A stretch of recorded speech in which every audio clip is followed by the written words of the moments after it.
ఇప్పుడు రక్తహీనత అనిమియా మహిళల్లో సాధారణంగా కనిపిస్తుంది, కానీ అది పురుషుల్లో అంతగా కనిపించదు. మీరు మీ పరీక్ష చేయించుకున్నారు, రొటీన్ చెకప్ చేయించుకున్నారు, హీమోగ్లోబిన్ లెవెల్ 8 లేదా 9గా వచ్చింది అంటే అది ఒక పురుషునికి చాలా తక్కువగా ఉంటుంది.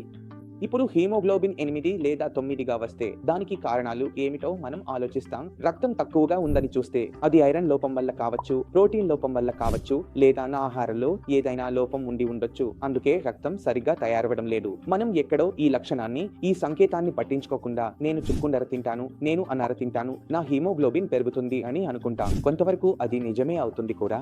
ఈ హీమోగ్లోబిన్ తక్కువగా ఉండటం తప్పనిసరిగా ఆహార లోపం వల్లనే అనుకోవాల్సిన అవసరం లేదు. అది కిడ్నీ కారణంగా కూడా ఉండొచ్చు. ఎందుకంటే మన కిడ్నీ ఏమి చేస్తుంది అంటే అది ఒక హార్మోన్ను తయారు చేస్తుంది. దానికి పేరు ఎరిథ్రోపోయెటిన్.